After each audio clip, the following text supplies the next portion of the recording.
The video you're about to watch was made under extreme time constraints. If I ever make another lecture like this, it will be less terrible. Enjoy. Have y'all ever heard of a thing called the Big LEZ Show? Unless you are an Australian stoner, I highly doubt it, but that's something that I'm going to fix right now, if'n I can. So, the Big LEZ Show, it is a very, very strange thing. There's really nothing else I can compare it to. Maybe Tales Gets Trolled, there's a little bit of that DNA in there, but even that's a pretty big stretch. So, why am I making a lecture about it? It is very, very weird. It started out as just a very pretty basic stoner cartoon. The only very special element of it was that it was all animated in MS Paint. No joke. So, it has, over the years, morphed into this, still retaining its elements of stoner comedy, but also adding in these bizarre, like, action elements and alien elements and drama and, at times, oddly philosophical moments. If you do not like The Big LEZ Show, this is a great way to learn what is unique about it without having to burden yourself with watching a cartoon on the internet. I mean, who does that? Also, even if you have seen The Big LEZ Show, you'll probably learn something. It's pretty cool. Another notable thing, it is what I consider to be a linchpin of Australian culture. As you might tell by my accent, I'm not an Australian, but I have it on good authority that it is such. If you ask, I've met like a whole 3 Australian people in my life, and all of them are very familiar with The Big LEZ Show and are very big fans of it. Okay, so, The Big LEZ Show. The man behind it is a guy named Jared Wright. Jared is spelt very odd. He grew up in an Australian town called Tweed Heads. It's on the very, very eastern tip of Australia. He drew comics from a young age. And this is where he cut his teeth on storytelling. It's also where a lot of the voices from The Big LEZ Show would start, because he would present these comics to his friends, and he would do the voices of the characters. So some of the voices are, some of the characters from these comics ended up in The Big LEZ Show, and such their voices got there too. In mid-2010, public schools in New South Wales were issued Lenovo laptops with MS Paint, Adobe Premiere, and Audacity pre-installed on them. In Jared Wright's own words, these laptops were pieces of shit. They're not good, is the point I'm trying to make. But he did use them to start making videos. I believe this was the only computer he had in the house. Not too sure about that.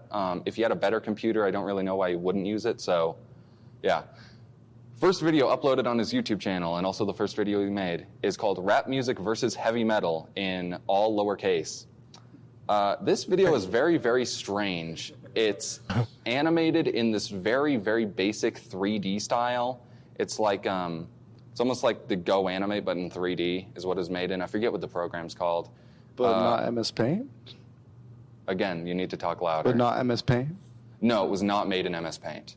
Okay. It was made in a weird 3D program. Also, was he like a student, like a little boy at the time? Yes, he was. This was in 2010 that he started making these, so he would have been in middle or high school. He did drop out of high school, which makes gauging his age a little bit difficult. Anyway, rap music versus heavy metal. This video is not that notable, aside from the fact that the creator went on to make The Big LEZ Show. The only joke in it is just swearing. It's just 2 little characters swearing at each other for, 2 minutes. Who won the battle? Who won the battle? Yeah, who won?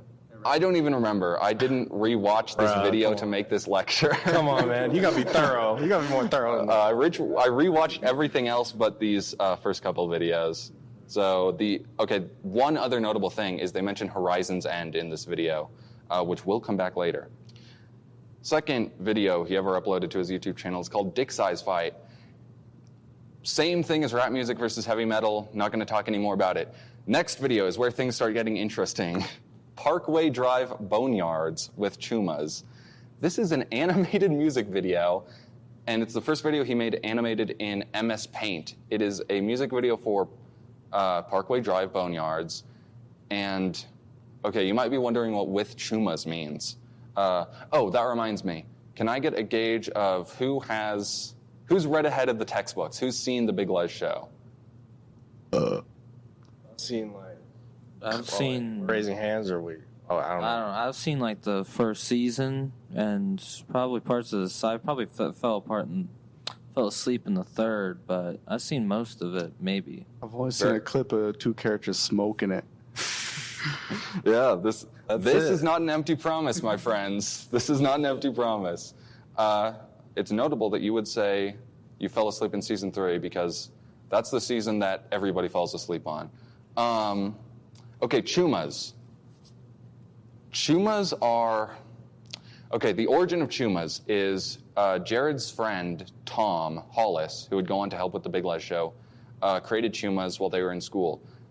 The word chuma is a bizarre derivation of fucked up Homer Simpson.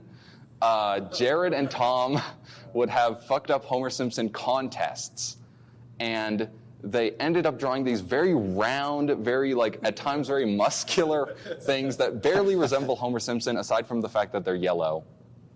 And for some reason, Jared Wright decided to animate this song with these Homer Simpson monsters playing the instruments and singing to it. Very, very strange. He has not talked about these videos ever, as far as I know. Like, literally ever. So, I don't really know what to make of them. How are you tracking these down? Is this just like the deep research you're doing? How did I track these videos down? They're just on the Big Les Show YouTube channel. If you just scroll back, this is before he made the Big Les show. Whoa, you can like scroll back in YouTube, man? I believe so. I'll look into that. Next video, Sleepwalker, played by Chumas, 2012. That's the full title of the video. Same thing as the last video, moving on. Jump cut. Sorry. The camera we were using ran out of storage space, and the rest of the storage space is taken up by this guy's childhood home videos, so we can't delete them. So I suckered you in with okay video quality for the first few minutes of this video, but now you're getting a shot on iPhone advertisement. Where was I? You had a question, didn't you? These are fucked up Homer Simpsons. What's a chuma? Like, is this Australian or something? As far as I know, this has like no basis in anything. There's a lot of weird Australian slang that needs to be dissected to understand parts of the Big Les show. But this, I think, is just an original creation. I think it's slowly morphed from like Homer Simpson, Homer, Homa, somehow became Chuma. I think that's how it happened. Okay. So, all right, we had just finished. Okay, we were about to actually start on season 1 of the Big Les show. So, season 1 and 2 were made with a laptop trackpad, a tiny laptop trackpad too. These Lenovo laptops, you see them in one of his behind-the-scenes videos. They're tiny, and the trackpad is minuscule. So he would draw these in MS Paint. He's doing all this with a clip mouse? A clit mouse? Yeah, a little clip mouse. No, a trackpad. Oh, like the flat. Yes. Okay. I just had to be sure because there's like laptop technology is weird, man. Yeah, there's a behind-the-scenes video where you see him crouched over his laptop with one finger on the thing and the other one clicking. Use a stylus or anything? Just like... I don't know why he didn't connect a mouse via USB. I don't know why he didn't do that. Mouses or mice cost like $1. I don't know why you would rather use a laptop trackpad unless, I mean, he does say this was his first computer, so maybe he literally didn't know you could connect a mouse to a computer. Your guess is good as mine, but apparently he liked it enough that he made all of season 1 and 2 by drawing everything in MS Paint and then recording the audio in Audacity, and then editing that all and animating it in Adobe Premiere. So the aesthetic is incredibly, incredibly bizarre. Season 1 and 2 are very, very unpolished. They're pretty much made for just fun with his friends. Jared Wright did not expect anyone to see these beyond his close group of friends, right? Which, if you watch the first few episodes, it really feels like that. Like, the sense of humor is very odd, and it almost seems like it's working on in-jokes. It's really weird. So, another fun thing is Season 1 has a watermark on it that says Guitar Fingers 2112. It's really weird. This was his old username before he changed the channel on his name to The Big Les Show. I don't know why he felt the need to watermark his videos if he only intended them for his friends. I'm not sure about that. That's a mystery. Yeah, his story doesn't check out. Okay, another thing I find a little bit hard to believe is that apparently all of the first season up to, I believe, Chuma Island, apparently nothing was written down. So he says that he had no script, no even outlines. He would just improv with his friends and then sort of through a weird trial and error come up with a final product. Very, very odd production cycle. Okay. Yeah. Okay, so the ideas he would get from hanging out with his friends Isaac Weir and Tom Hollis. I already mentioned Tom Hollis. He would go on to do minor voices in The Big Les Show and help out in a few other ways. Isaac Weir, another school friend of Jared Wright, he voices every single Chuma, I believe. And they're all very, very well voiced because they have these like haunting howls and screams that are incredibly bizarre. Can we get an impression? Oh, God. I mean, if you're watching on YouTube, I'll just play a sound clip here. My best impression out of my own mouth is sound like... They literally say blurf and stuff like that.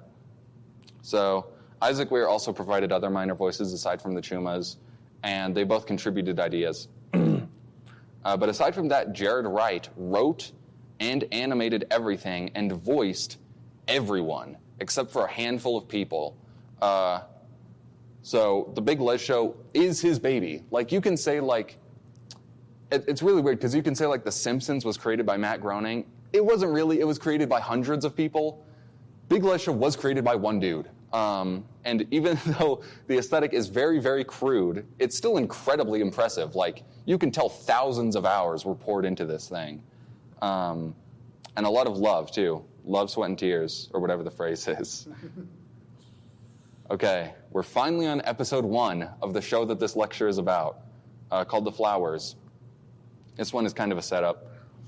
Les, I need to explain who Les is. The main character of the show, Big Les, is inspired by a friend of Jared's dad who would just talk like, yeah, gonna take you to the principal's office, huh? That is a horrible impression. Doesn't sound anything like him. But yeah.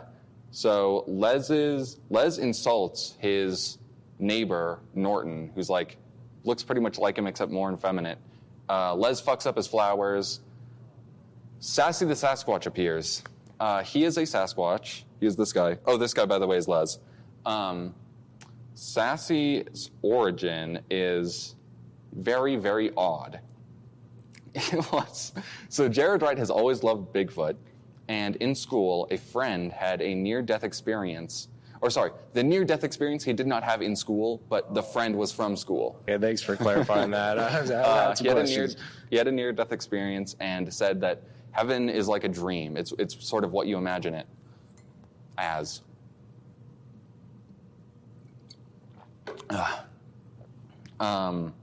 So, Jared, when he heard this, imagined the dream being the island from Lost with a talking Sasquatch. And this was apparently the origin of what he started to think about Sassy the Sasquatch. The voice of Sassy is pretty iconic. It's inspired by this guy that Jared worked at Big W, which is an Australian ripoff of Walmart. So he had this co-worker who was a stereotypical surfer who inspired the voice. But all these voices are just like done by Jared, right? Almost all of them, Okay. yes. So Jared and Tom drew prototypes for Sassy the Sasquatch.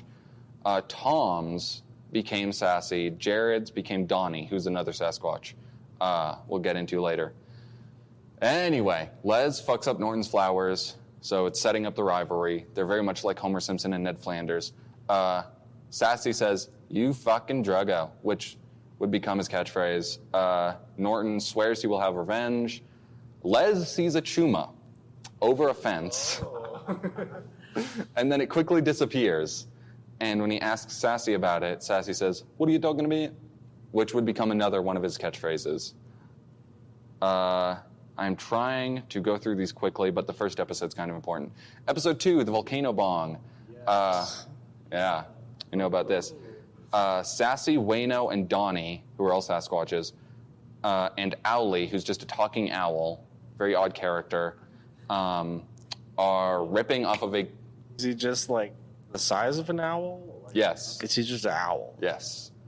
Very pointless character. He never does anything of note. All right. Pretty Well, much. all right. Okay, so they're ripping on the volcano bong, which is a volcano that is also a bong. Les's son Quentin is introduced, who is arguing with his father, and the episode ends with Les ripping on the volcano bong. Pretty basic. This was apparently inspired by Road to El Dorado, which I find very odd because the only similarities between these are that they both feature a volcano. Have a volcano ball. Yeah, they both have a Remember that volcano scene? bong. Also notable is that Donnie the Sasquatch has a lisp at the start. That would disappear pretty quickly. Oh, so he recovered. Yeah. He went to speech He therapy. went to speech therapy. He went to speech Episode 3, Norton's Revenge. to do. Norton shits in Les's mailbox. We get introduced to Clarence, who is an extremely ugly mailman. The origin of him is apparently... remember the fucked up Homer Simpson contests? I believe Jared drew the character who had gone to become Clarence, and he won the contest. He's like this... He's got a huge head, a long witch nose, he's green, and he's very, very lumpy. So he's the mailman, and he sticks his hand in shit. And then, yada yada, Les hates Clarence. So this is the winning entry in the fucked up Homer Simpson contest, and he's not even yellow? No. What's And he's not... The rest of the Chumas... How is he even a Chuma at this point? That question will be answered, but the rest of the Chumas are like these ravenous beasts that are incapable of speech, but this one is just a mailman. Okay. But he's not really... I mean, we'll get into it later. So, Les really hates Clarence. Clarence is basically the Meg Griffin of the Big Les Show. He is nothing but nice to everyone around him. You know what? It's also kind of like Homer and Flanders. He is nothing but nice to everyone around him, but everyone just hates him for some reason. Personally, I feel bad for Clarence. Doesn't get enough love. Episode 4, Meet Mike Nolan. This character, Mike Nolan, comes to replace Les's shitty mailbox. Les then throws it through Norton's window. A mailbox covered in shit. Okay. I want to note something here. I'm skipping jokes all over the place. Remember, this is a comedy series. If I'm just rushing through these so that I can get to what I can just consider a little bit more interesting, but this show is funny. Take my word for it. Okay? Episode 5, Father's Day. Quentin, Les's son, remember, gives Les a bobblehead that looks like Les. Les is incredibly upset with this gift. Apparently, he has a vendetta against bobbleheads. As soon as Quentin leaves the room, he reveals that he actually loves that gift. This is a very weird characterization. I don't understand why he pretended to hate it. Very odd stuff. What did I do? Okay, another. Did you have a question? Is Les like portrayed as like a tough guy at all, or like? Yes. Okay. That's a very good way of describing him. He's just, he's very brunt. He's a big, fat, bald guy. Yeah, he's got his man's pride. Mans can't like bobbleheads. Mans can't like gifts. I guess. Maybe in Australia, bobbleheads are perceived as girly. I do not know. Okay, another thing. Hidden chumas. This is one of the things about the show I really like. This is sort of like a weird I Spy minigame you can play while you're watching it. There are hidden chumas sprinkled throughout the show. I believe once per episode. Not too sure about that because, there are some episodes that I haven't seen the hidden chuma in, but I don't know, like, is there one that I haven't seen or does it just not exist? Anyway, I really, really like it. It's a really fun detail to have these monsters just like, they'll just appear behind a character in one shot and then the next shot they're gone. Very fun stuff. Episode 6, Day at the Beach. This one's important. Les and Quentin go surfing. The lighthouse keeper sees a shark, yells out a warning, and then jumps out of the lighthouse with a knife, lands on the shark with the knife. This is an incredible feat of athleticism that is just demonstrated. I guess just because he's a nice guy, I wanted to save them. He introduces himself as Ellis Warnington, aka Warning Guy. He has a strong Scottish accent. It makes it sound like he's saying morning guy every single time he says his name, but it's warning guy because he warns people, I think is why he's called that. He was inspired by the character Desmond from Lost. Jared's a big fan of Lost, if you haven't realized. What did I do? So Desmond from Lost, he sees the future and warns people of what's to come, and both are Scottish. So I think that's why Warning Guy is Scottish. Episode 7, Quentin's birthday. Quentin wants an Xbox 360. He gets a GameCube instead from the dump. This episode does not matter. Episode 8, Les and Quentin charge the Scooby-Doo Spooky Coaster. So Les and Quentin go ride a Scooby-Doo-based roller coaster. Les is terrified of this, and afterwards Quentin calls him a pussy.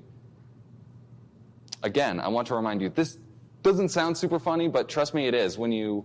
This is absolutely my favorite episode because of the intense screaming throughout the entirety of it. Yes. On paper, not a very funny idea, but Les is screaming at the top of his lungs throughout the entire ride, and you just see like this weird Scooby-Doo music in the background. The audio design is really weird in this episode, and just the MS Paint aesthetic makes it so much funnier. It's really, the execution is just excellent in this stuff. I also like this episode because Les kind of abuses Quentin, so it's satisfying to see him call him a pussy. Episode 9, the cliffhanger. This is where shit gets real, all right? I mean, I know it was pretty real before with Quentin not getting the console he wanted, but trust me, this is where it gets real.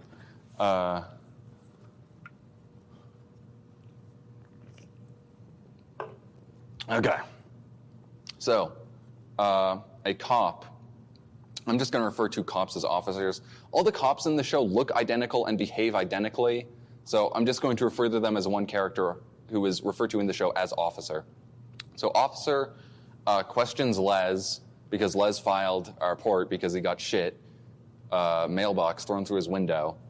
The officer reveals that he too hates Norton, as does everyone in this town apparently.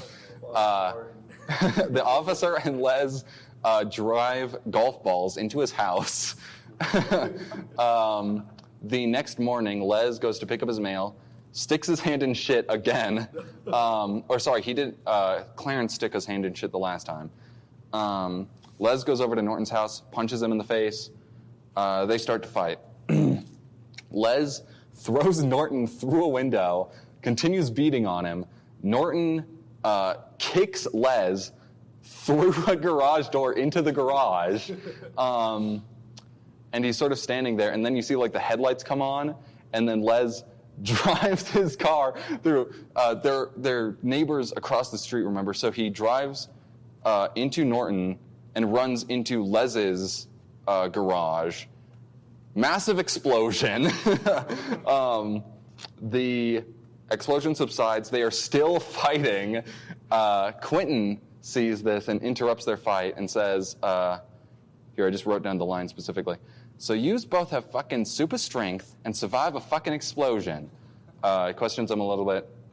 Norton says, oh, tell him, Leslie. Tell him how you betrayed me. Les says, you betrayed me. I was going to be king. No, I was going to be king. Quentin asks what's going on. Leslie and I are brothers from another world called Kingdom Come.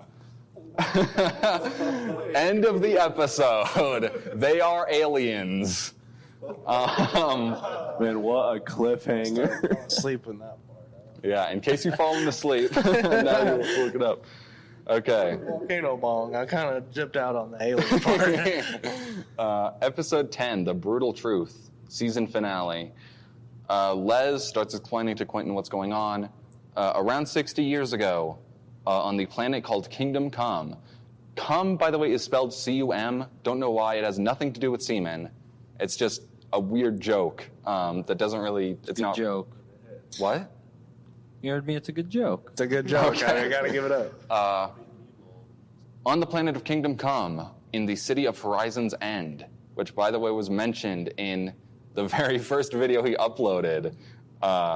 So the city on Kingdom Come is named after a band he likes. Les and Norton were princes. So they are brothers, right? Their father, the king, was going to reveal who his heir was going to be tomorrow. But they both spike each other's drink, and next day, the town is destroyed.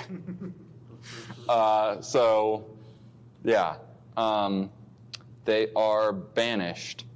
And, oh, by the way, the reason they spike each other's drinks is because they want to sabotage each other's chances at becoming king. So it's sort of a gift of the Magi scenario where they both screwed each other over. It's almost a reverse gift of the Magi, punishment of the Magi. 50 years, okay, so they were banished. They both landed in Australia in their escape pod. 50 years later, Quentin arrives abandoned at Lez's door. Les was going to just leave him there, but he thought of the child support money, or sorry, not child support, welfare, I guess, money that he would get, and so brought him in. Quentin asks what he's been doing with his money all this time. Les reveals he's been working on a spaceship that is in his basement currently. Okay, so next episode is Chuma Island. I'm already excited. You should be. So you remember how I said that the couple episodes ago was when it got real? This is where shit really gets real. Really real. So the previous episodes, all the previous episodes were just 1 or 2 minutes. This is 13 minutes. Quite a step up. The Guitar Fingers 2112 watermark is now gone. This is pretty much where Les got serious with the show. And this is where he also started to make it not so much for his friends and more so for a larger audience. Okay, so Chuma Island. Oh, I also want to say, because of all their Australian accents, every single time they say the words Chuma Island, they say Chumar Island. Chumar Island. Every time. Okay, episode starts. Mike Nolan has been missing for 2 weeks, and these yellow things have been seen everywhere. Sassy and Donnie find a plane and steal it. So Sassy, Donnie, and Les go on a joyride around the Pacific. There is a Chuma gremlin that takes down the airplane. They crash land on Chuma Island. Les finds Sassy and Donnie. They see a Chuma. Les runs away. Les hides in a cockpit. 99% sure this is another Lost reference, because in Lost, there's a big deal of finding the cockpit, and this is a very similar situation. Or it looks similar. The pilot gets killed by Chuma. This is the first appearance of Dade New. You don't know what that means yet. The guy that gets killed is a reoccurring character. Les waits till morning to leave the cockpit. So he walks away in the morning, but then he gets surrounded by Chumas. Just when it seems dire, Mike Nolan comes to the rescue just by shooting all the Chumas. He just annihilates them. They just headshot, headshot, headshot, headshot. It's like 24 killed in like 3 seconds. So Mike Nolan was missing for 2 weeks. This is what he's been doing for 2 weeks, just slaughtering Chumas on this island. He takes Les to his campsite, gives Les a gun. There's a very iconic moment here where Mike Nolan is smoking. A lot of smoking in the show, by the way, lots of drug use. He smokes it, he inhales the entire thing in one puff, and then he just doesn't exhale it. Les confronts him and asks, why do you even exhale? And he says that he's been smoking for 48 years, and he is 52. And he says that he doesn't exhale because that is a waste of a cigarette. There's a really great line here. Les says, you're going to get punched in the face by the long dick of cancer. Immediately after he says this, Les gets punched in the face by a Chuma and ambushed. So Les just annihilates Chumas with his shotgun. Okay, I want to talk about something. This show has an incredibly bizarre mix of comedy and action that I haven't really seen anywhere else. If you've seen Super Jail, it's a little bit similar to that, where you'll just have these action scenes, but the goal most of the time isn't really to be like tension, it's just to be funny. So like you'll have weird moments where like a Chuma pops out of a tree and Les shoots it, and a Chuma pops out of a tree and he shoots it, and like this will happen like 6 more times. And then like there are just weird jokes strewn throughout the entire all these action scenes, which is why if I'm describing them and it sounds very basic, that's because I'm not including all the jokes because I don't want to be here for 8 hours. He finds a boss Chuma called Bumble Brutus. He has wings and a scorpion tail with a stinger. This should be a video game. It's funny you should mention that. There's a section on the Big Les Show website that's it's games. And if you click on it, there's nothing there. But this section has been there for a while. He has apparently had an idea for a game for a long time, I guess. Okay. Bumble Brutus starts fighting Les and talking to him. He says, your brother Norton Sparkles. This is the first time we hear Norton's full name. Odd thing. Leslie's full name is Leslie Mackerel. Norton is his brother. His name is Norton Sparkles. I don't know why they have different last names. I guess names work differently on Kingdom Come, ? This just isn't explored? Did the king have a name or something? Yes, he's called King Larinox. We don't know his last name. Or that could be his last name, but we don't know. We'll get to him later.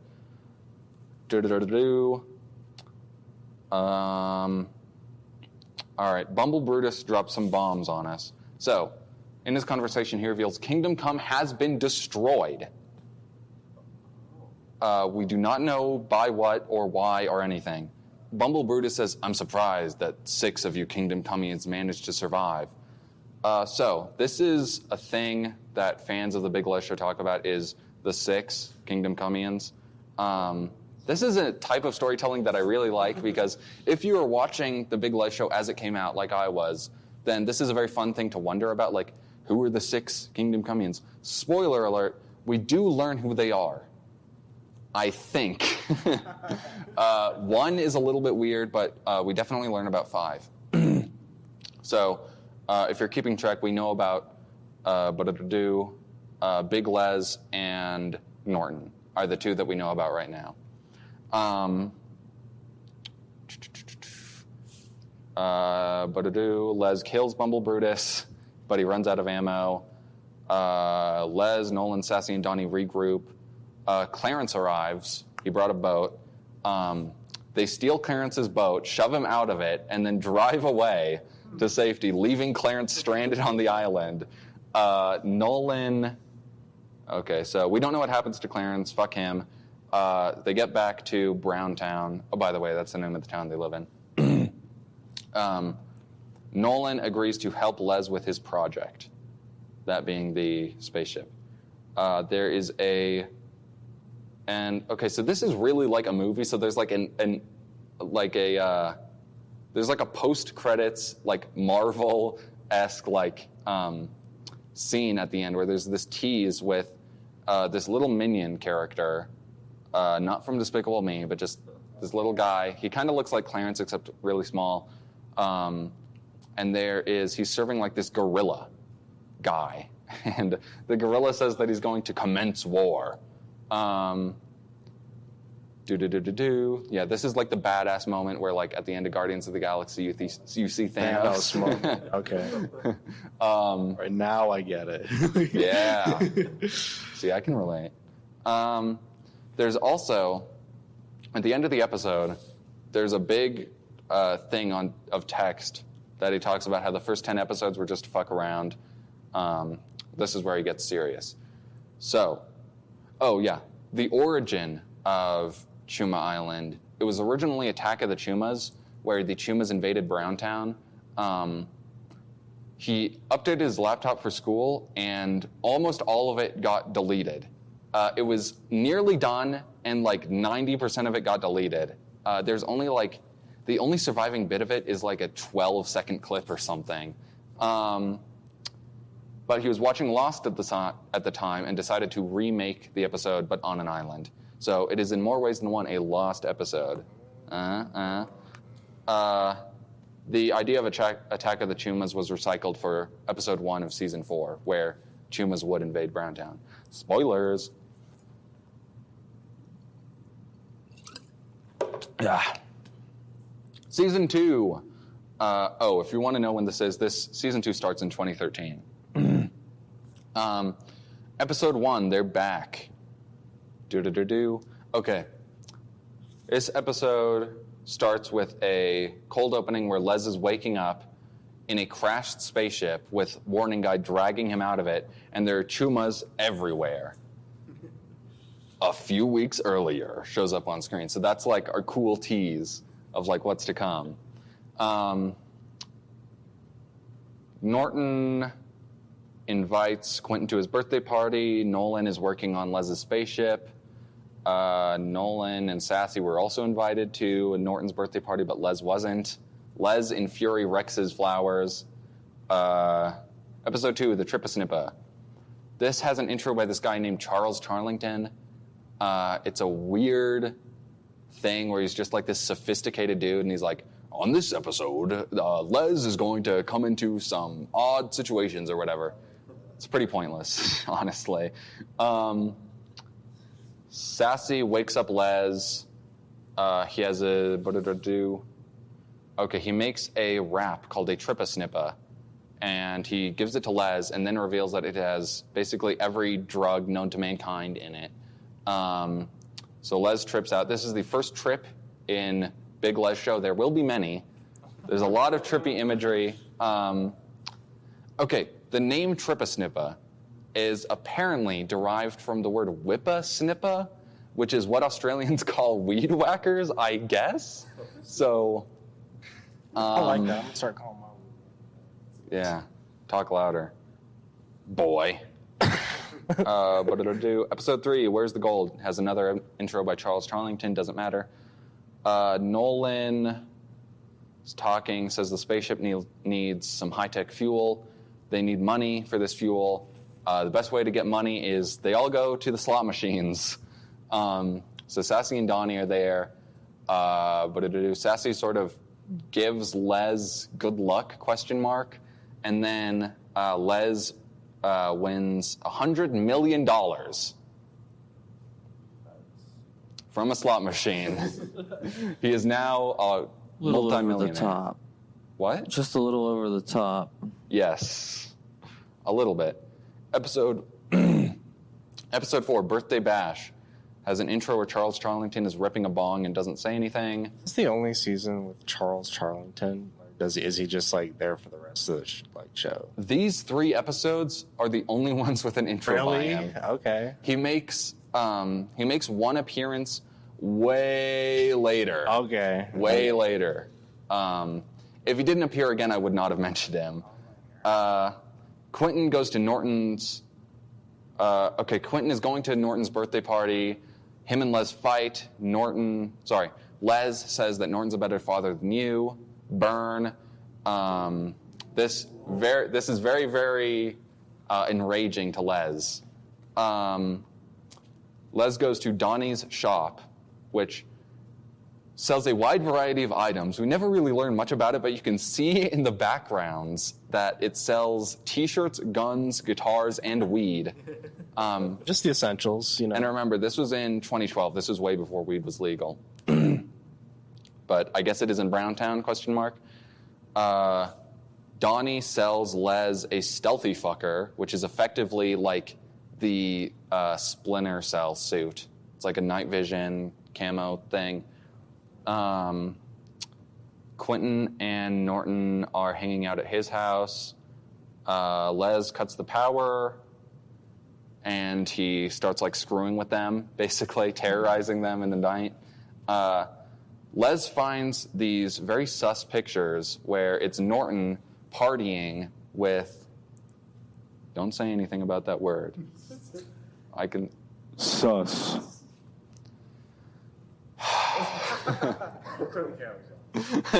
End it. Shut it down. What did I do? Okay, so he sees pictures of Norton partying with Chuma's, Bumble Brutus, the gorilla, and Sassy is also there. He also finds weird diagrams of like a cyborg officer. Like you see like the outline of the officer, but with like a endoskeleton in it. Like the character officer? Like the cop, yeah. Okay, yeah. So this is very mysterious. We don't really... Spoiler alert, these questions... The cyborg thing especially doesn't really have a satisfying answer, but the Norton thing kind of does. Anyway, Les takes a shit on Norton's birthday cake. A lot of feces in the first 2 seasons. I don't know why Jared Wright is just a big fan of that theme, I guess. Well, poop humor is peak humor. True. I'm not smart enough for it, clearly. Cuts to the morning. Les starts fighting Norton. Norton says that he's coming after Les, and Norton is going to take Norton reveals that he has custody of Quentin. He somehow acquired it. I mean, I guess Les isn't the best dad. Yeah. Hard cut to Les in court being tried for a bunch of different crimes, like home invasion, battery, etc. The judge sentences him to a life sentence. The judge says something about the court of Browntown. This is the first time we hear that the name of the town is Browntown. Episode 5, Busted. Officer is you know what? Donnie, Sassy, Sassy, Wayno, Owly, and Scruffy end up in prison. I'm not going to talk about why. It's really complicated and weird. Episode 6, Life in the Can. It's all of them in prison. Les confronts Sassy about partying with the bad guys. Sassy reveals that he isn't allied with them. He just, apparently, he was just stranded on the island, apparently, and partied with them because they were there. Sergio Warnington, Warning Guy's cousin, makes his first appearance, and he asks about the island. Les asks how he knows about the island. He says that he knows because Clarence told him. Clarence is also in prison. We never learn how he got transported from Chuma Island to the prison. Episode 7, Never Again Land. Sergio reveals he is a big game hunter. He saw a picture of a Chuma and wanted to kill it. Good man. So Clarence, when he met Clarence. Clarence told him all about it. They reveal there's been a Chuma outbreak. Clarence told Les about it, but he was high on Chirpa Snippa and forgot about it. Oh wait, no, that's not correct. But Sassy drugged him, and yeah. Okay, skipping a flashback scene because it's not important. A Chuma breaks into prison, and all of them escape. In episode 8, going back, there's a news report on the Chuma. There's a weird joke where the news anchor and the reporter are named Simon Sniffcock and Cock Nostril, and they look identical. This is the kind of great jokes you're missing out on in an abridged form. So Les and crew break out into chaos when the Chuma breaks in. Warning guy drives them home. They tell Les that his spaceship is already fixed, but there's no fuel. We reveal that the Trippa Snippa turns out to be potent spaceship fuel, probably due to all the drugs. Sassy, Donnie, Warning Guy, and Les take the spaceship out for a flight. Everyone else stays behind to hunt the Chumas. Episode 10, Attack of the Chumas. In space, the crew argues about which Star Wars character Sassy would be. They fly all the way back to Kingdom Come in like an hour. What did they agree on? Decide which Star Wars I think character? they decide Sassy would be Chewie. Yeah, that was I don't what really I was see it. thinking. That'd be my guess. So Kingdom Come is indeed destroyed.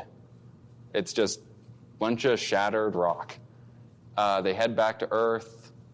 Above Earth, another Chuma gremlin attacks the spaceship. This is where we got the flash forward from the first episode of Season 2, where Les was in the crashed spaceship. So this is where you get, there's Chumas all around, he's in a crashed spaceship, but it'll do Chumas all over the place.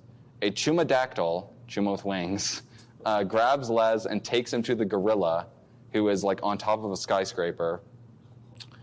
The gorilla reveals that Les's father, King Larinox, destroyed Kingdom Come. We don't know why yet, but we actually do find out. This one does have a satisfying answer. The gorilla invaded because he's the bad guy, and also for revenge for killing Bumble Brutus. He also revealed that he is Cecil the Sasquatch, which is weird because he just looks like a gorilla. He doesn't look anything like any of the other Sasquatches. Cecil throws Les off of a skyscraper. Warning guy surrounded by Chumas. Attack of the Chumas Part 2. They're just fighting Chumas. The squad decides Clarence decides he'll distract the Chumas while the rest of them escape. King Larinox appears in his ship. This is the first appearance of him. This is the third Kingdom Coming, for you keeping count at home. He also reveals that Cecil the Sasquatch is next in line for the throne for some reason, despite him being of no royal blood. They fly away, King Larinox and Cecil. So Clarence's distraction to let them escape is he starts speaking to the Chumas with a megaphone. He apparently speaks Chuma.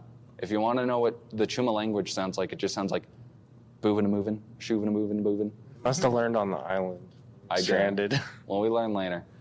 This was actually foreshadowed in the third episode of the first season, which was a very weird example of foreshadowing the show. Les says, "Fuck off, Clarence," and Clarence, dejected, says, "Hoovin' schmoovin'," which I guess means something in Chuma language.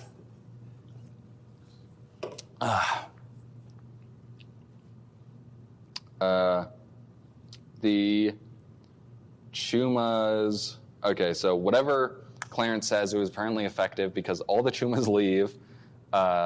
Mike Nolan comes to the rescue in a helicopter. Les... Okay, they go back. Les punches Norton. And Les also asks Quentin to join him. Apparently, Norton has been annoying Quentin, so they make up, and Les gives him an Xbox. Les and Sassy discuss the end of Season 2. That's what they go out on the note. Season 3. This begins in 2014. There is a massive visual glow-up between Season 2 and Season 3. There was a little bit of improvement before, but this is like a way bigger leap. Is this like a tech change, or? We'll get to it. All right. Season... like the first episode of Season 1 really looks weird, but it looks like pretty much near enough to the last episode of season 2. Like, they pretty much look the same. That's because the show is no longer drawn with a laptop trackpad. Finally. Jared and Tom both get a Surface Pro tablet. Tom would also start to draw some of the backgrounds at this point. So yeah, there's way more resolution and detail. There's also a lot more on model. Like, there's this somewhat infamous shot in the Volcano Bong episode where Lez's head just looks like a potato. He looks like this weird... He does not look like the character at all. He's just this weird misshapen mass. Okay. So, the visuals are a big improvement. I wish I could say the writing is the same. Episode 1, Skit's Roof Hangs. Does not matter. They mess around with space radiation, which apparently makes you high. Episode 2, Skit's Yeah Nah Mate. Sorry. Episode 2, Yeah Nah Mate. This is just an ad for Mike Nolan for city councilman, not important. Episode 3, A How. More Clarence abuse, not important. Episode 4, Popcoin. Sassy and Les are in a theater after eating hash cookies. Sassy insists that popcorn is pronounced popcoin. The origin of this is kind of weird. Jared and Tom used to be night janitors at a theater, and they would vacuum up popcorn and coins, which they refer to as popcoin. The only reason I mention this at all is because during this job, Jared would dream of having Big Les on the big screen, which would actually be something he would achieve. Episode 5, Lez's Secret. Quentin says they could use some new shit around the house. Les disagrees. Quentin reveals that he found a receipt for a Glen doll, an expensive doll. Later, Quentin hears Les cries of jubilation from the basement. He asks what is up. Les just yells at him. End of the episode. You might notice season 3 is like the pace of the show immediately ran to a grinding halt at the beginning of season 3, and it slowly picks up, and then the season finale of season 3 is Chuma Island 2, and that's where it gets really big, and it pretty much stays that way for the rest of the series, excluding Mike Nolan's show. Episode 6, Yeah Weed. Clarence tells Les that they have to go back to Chuma Island because there's a hive there that they have to destroy. If they don't, Chumas are just going to keep coming back. Quentin walks in on the Sasquatches smoking weed. They give Quentin a toke. Les walks in. Busted. But actually, Les is proud that his son is finally smoking weed. Episode 7, Bindies. Sassy tells Les that more people have been seeing the Chumas. Norton shows up. Les and Norton argue. Then they start to fight. They fight a lot. Norton says that he only took those pictures the pictures of the cops so that King Larinox wouldn't kill him, but he's not working for King Larinox. Spoilers, this is a lie. Episode 8, Lez's Secret Revealed. Les is in the basement with Mike Nolan, Sassy, and Donnie. He reveals that he's been working on Glen World. This is what he spent the rest of the $100 million on. Most of it was spent on the spaceship. The rest was spent on this. It's this massive diorama filled with Glen dolls, which are they're all the same guy. And, this is his hobby. In a weirdly meta moment, the rest of the crew confronts Les on why he hasn't gone on any adventures in a while, which is, weirdly, I think this might have been addressing audience criticism that season 3 was moving too slow. I think that's what inspired this. Les says that he's too old to go on adventures. Sassy and Donnie say that they're still old, but they're still doing Skit's shit. How old are they? Who knows? Sasquatches are very mysterious entities in this universe. So they resolve to go back to Chuma Island. In the meantime, they're going to play with Glen World. Episode 9, Potato Head. This is a good episode. I like this one. We're on Kingdom Come. 2 characters, Dr. C and Betty. Dr. C is this suave star scientist, and Betty is his assistant, and they flirt with each other. Dr. C adds DNA to a formula. It explodes instantly. And this creates Chumas, and it also deforms himself, and he becomes Clarence. So this is what the origin of Clarence is. He used to be a massively respected scientist, and now he's the mailman, and everyone hates him for no reason. He is also the fourth Kingdom Coming in, for those keeping track at home. He is so disgusting that they throw him and his research on a rocket and banishes him to the same place that Les and Norton were sent, which is Australia. But he lands on the island, and Clarence is injured in the crash, but he heals. So we learned that Clarence has regenerating powers a la Wolverine. But he still feels the pain of an injury forever. So he is basically doomed to just suffer for eternity because, he can't get rid of the pain, but he also heals from everything. He is unkillable, I believe. He's walking through the island. He says, "Good thing I still got the formula. It's the only thing that can change me back to normal." Immediately, he trips, drops the formula into a massive hole that's just in the middle of this island for some reason. Clarence finds Donnie and Sassy. They're hanging out on the island. They're playing chess. Sassy claims he was there when chess was invented. They also seem to have some sort of foresight because they talk about how Google isn't invented yet. So yeah, building some intrigue about the Sasquatches, which is never really resolved, but might be later. They talk to Clarence. Oh, by the way, the Big Les Show is finished. This is a finished thing, just to clarify. So Les talks to Clarence. Oh, sorry, no. Sassy and Donnie talk to Clarence. They already know about Kingdom Come, and they also say that Clarence asks where they're from. Sassy says that we're not ready to know where Sasquatches are from. Lot of intrigue building about what the hell Sasquatches are. Les says... Okay, so all this flashback is what Clarence has been telling to Les. Les says that they'll go to Chuma Island, go down the pit, blow it up, problem solved.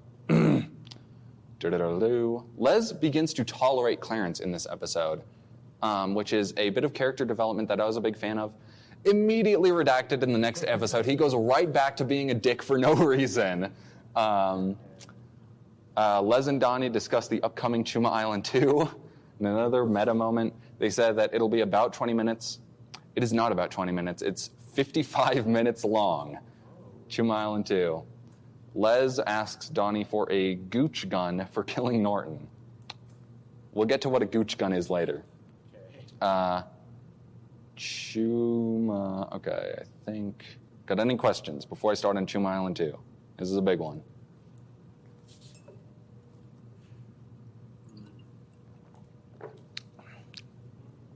I think I got it. Okay. Chuma Island 2. When Jared was making Chuma Island 2, Jared got really into psychedelics, experienced a Kundalini awakening. Your eyes lit up with recognition. I'm a fan, you could say. Jared was not a fan at all. It really fucked him up. He immediately felt incredibly isolated and crazy. This is also where he started making music. So, kids, if you're not a successful musician, start doing psychedelics. Chuma Island 2 was made in the worst of this, by the way. So, yeah. He would recover, but just, I'm saying this because you can really tell by watching Chuma Island 2 what sort of state the creator was in when he made it. Okay, the beginning. Les, Sassy, Donnie, Wayno, Scruffy, Owly, Mike Nolan, Warning Guy, Sergio Warnington, and Clarence are all together.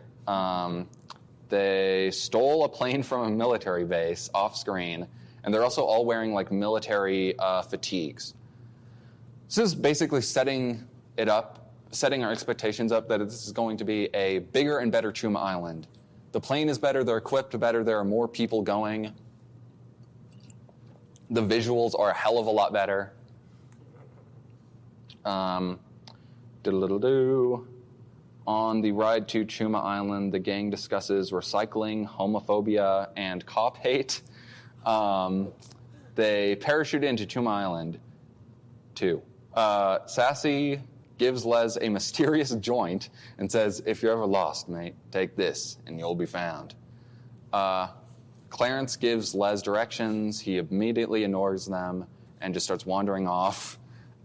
They all find psychedelic mushrooms and take them, even though they're in the midst of like this basically war zone. Oh, they haven't seen any Chumas yet, by the way. There's a big trip scene. Remember, this is when Jared was getting into psychedelics. Les sees a light fall from the sky and wanders off. He's immediately attacked by Chumas. Sergio and Warning Guy are still up in the air flying the plane.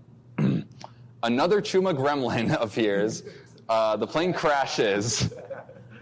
Just anything that flies in this show is destined to crash. I think that is true. I think literally every single, like, there's a helicopter that appears that crashes. There are multiple spaceships that crash, multiple planes that crash. Anyway, so, all right, the rest of the squad is surrounded by Chumas. Les is lost, and he smokes Sassy's mystery joint. And Les sees there's a big trip scene. I think this is the longest one in the series. It's also my favorite trip in the series, and my description is not going to do it justice. The music is very, very, it suits the mood really, really well, and the visuals are appropriately trippy. Like, Les goes to this land where there's like a rainbow in the sky, and it like splits the sky into like darkness and daytime. It looks really cool. The backgrounds are really good. I believe most of the backgrounds are drawn by Tom, which is probably why they look so good. Anyway, he wanders around for a bit. Les sees a vision of MS Paint, his creation. This is like him seeing God. Wait, like as it would like appear on like a screen, like. No, he's just. The angle you see is Big Les, and then what he's looking at is MS Paint, if you can imagine that. I'll put a pic up. So Les goes on this sort of spirit journey. And he snaps out of it finally, and he finds Norton.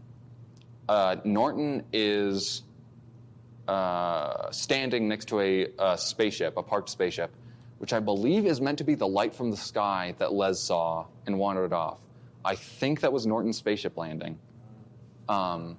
That's something that I used to wonder about before I figured that out, because it's not really super clear. Didn't you just say that everything that flies crashes, and now this thing's parked? It will crash in the future. Oh, well. I'm pretty sure. I'm sorry that it doesn't immediately crash like all the other aircraft in this show. I need immediate crashing glorification. Okay. Okay. Les chases Norton, corners him against a cliff. In the trip that Les had, Sassy appears as sort of like a spirit guide and says that he shouldn't kill Norton because what you put out in the world will come back to you. And sort of apropos, that line will come back later. So Norton reveals that he has been working with King Larinox. He was lying before. Okay, the Chumas were intended originally to be super soldiers. Not sure why you would want these like unintelligent beasts. They can't take orders. This was okay. So, but the project was sabotaged. I'm not sure if this is Norton lying or if Jared just wasn't thinking that far ahead, because we never hear about this sabotage ever again And we also saw the incident that created the Chumas, and there was no sabotage. So, I don't know. But anyway, this was around the same time as Lez and Norton were banished. Okay, so massive Chuma outbreak. Destroyed Kingdom Come.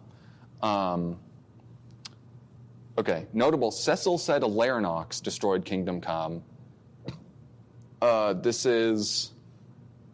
When you watch this first, you don't really know what's going on with why Kingdom Come was destroyed. Like, how could just Chumas destroy Kingdom Come?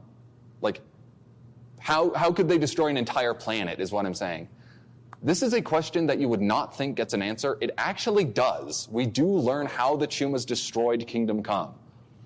I point this out just because I don't think sort of the thesis of this lecture, if you will, is that people don't give the writing of the Big Les Show enough credit. There is clearly some forethought, or perhaps just a lot of happy accidents, and like stuff is like foreshadowed and questions are raised that are answered legitimately.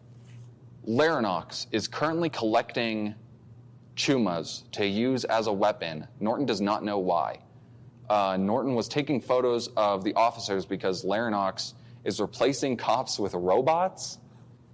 Not sure why.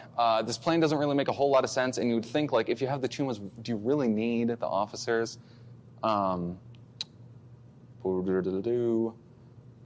also the cyborg officers go on to fight the Chumas, which doesn't make any sense because you would think they would be on the same side if they're both working for Larinox. The robot thing doesn't make any sense. The thing about Kingdom Come destroyed, that does make a surprising amount of sense. This does not. Okay, cuts away. Okay, Norton asks Les to join him, and then it cuts away to Warning Guy is fighting Cecil the Sasquatch, while Sergio chases and captures his little minion. Warning Guy reveals that he is a Kingdom Comean. He uses telekinesis, and he uses this to like fly around and fight, and like he shoots boulders at Cecil in their fight. All this crazy stuff. Is this like what would you like consider this like, I don't know how to put this, like a good like fight? I don't know how to just like to try to imagine all this like from like my perspective, like MS Paint animation. The animation is obviously crude. Choreography-wise, I would say it's as good as anything that you would see in, like, I don't know, Naruto or, like, My Hero Academia, pretty much. There's not really much strategy, but the fights are really quick, too. Like, this fight scene between Sergio and Cecil lasts, like, all of 20 seconds or something before it cuts away. So, yeah, I find them more than enough. And also, Jared is actually pretty good at, later on, fight scenes will usually move the story forward. Early on, that is not the case at all, but from now on, it pretty much is.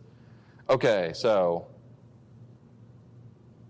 a few things to note about this Warning Guy Kingdom Comean situation. He has telekinesis. None of the other Kingdom Comeans have any powers aside from maybe super strength and being resistant to damage. What's the word for that?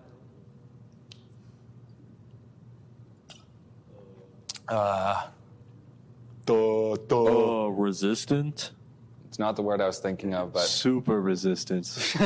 that's what I was thinking of. So yeah, but Warning Guy straight up has magic telekinesis powers, which is, as far as I know, unique to him. It could have nothing to do with the fact he's a Kingdom Comean. Like, we don't know. We never see Warning Guy use any powers ever again, and it's never addressed, ever. There are a lot of loose threads in the Big Les Show that could definitely be expanded in like a sequel or something. Okay, so Warning Guy is the 5th Kingdom Comean for those keeping track at home. This raises an interesting question. What about Sergio Warnington, Warning Guy's cousin? you would think, like, it's pretty much impossible to be a cousin of someone without being related by blood.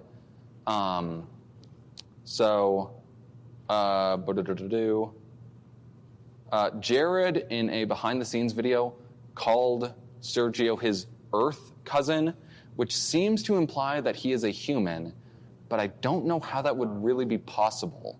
Well, if they're like cousins by marriage. You need to unmute and talk to the mic.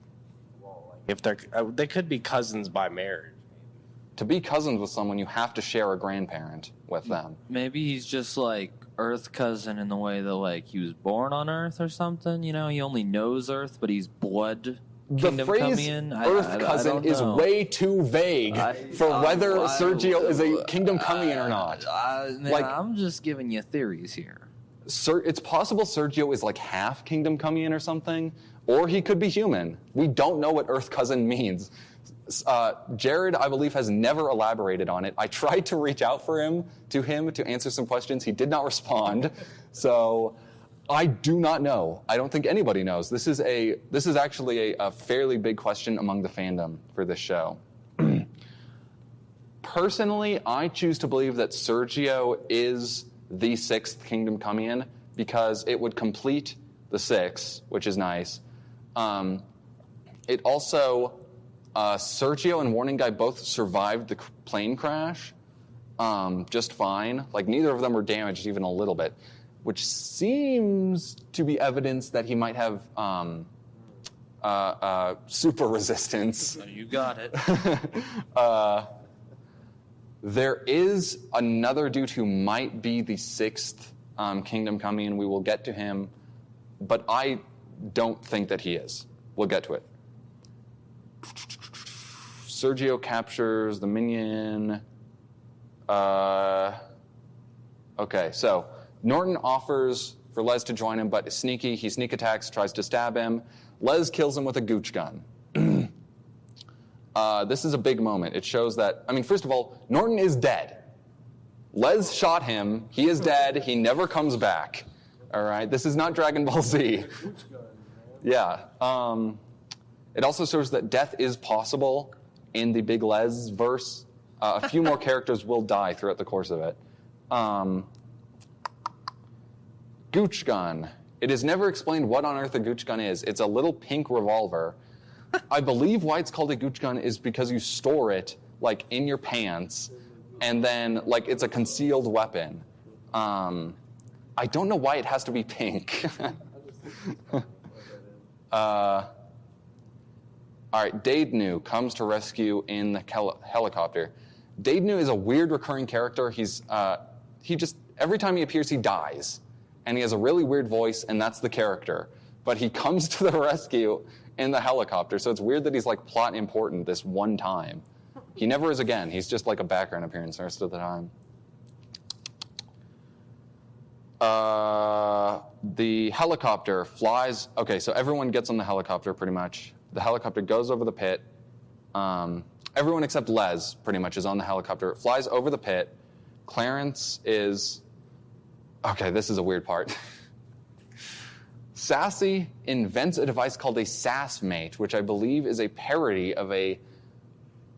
I've never heard of this in America, so I think it's just Australian. It's a gas, like, camping stove called a GasMate. And apparently, they're sort of infamous for exploding.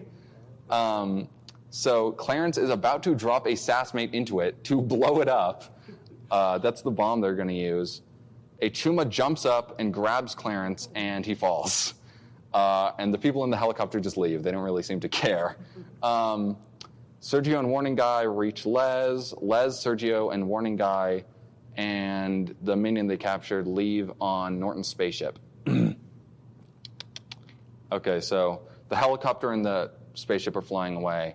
Clarence is left there. The island rises out of the ocean. The island, this whole time, was on the back of an enormous Chuma. It is real. So, it is in more ways than one a Chuma island. So it's a Chuma island, and it's also an island Chuma. Daednu falls out of the helicopter and dies, as he always does. But it'll do. Clarence, in the pit, he's landed next to the heart. He gets attacked by Chuma, and in desperation, he blows up the SAS mate, destroying the island. Due to a coincidence, Les thinks that he destroyed it, so he doesn't really appreciate that action of Clarence. All right, so the episode ends with them discussing how they're cartoon characters and karma. Mike Nolan Show, 2016. This is a spin-off show. So Comedy Central website, the website for Comedy Central, asked Jared to make a miniseries for him. Jared compares this moment to in the film Joker when Arthur Fleck is called to be on the talk show, which I love because it's such a bizarre comparison to make. After he finished this, Comedy Central actually wanted him to make more for them. But Jared wanted no executive influence, so he refused. It is a spin-off. I'll talk about that later. Okay, it takes place before the Big Les Show. It definitely should not be seen before the Big Les Show because stuff like Clarence having regenerative powers is shown in the Mike Nolan Show. So if you watched it first, that would be like, it would weirdly spoil you, which is annoying because if you, on the playlist for the Big Les Show YouTube channel, it says all episodes in order, and the Mike Nolan Show is first. But you absolutely, if you're watching it for the first time, you should not watch it first. Watch the Big Les Show. You should watch it in release order, basically, not chronological order. This is it's a mockumentary interview style, where it's like a fake film crew is interviewing Mike Nolan. I don't know why they Jared made a spinoff of Mike Nolan. He wasn't like a breakout character or anything. The breakout character would probably be Sassy, but I guess Jared just really likes Mike Nolan for some reason. There are tons of little callbacks to like the rest of the show. I'm not going to address it. Episode 1, it's just them hanging out, doesn't matter. Episode 2, FTC, is Mike Nolan Show is way more mellow. There's very, very little plot. Episode 2, FTC. This episode is really, really frustrating to watch. It's probably the worst episode of anything that he's produced, honestly. So Nolan gets stopped for a random breathalyzer test. He refuses to give the cop his license. Oh, by the way, this is I believe the only cop we ever see that isn't an officer.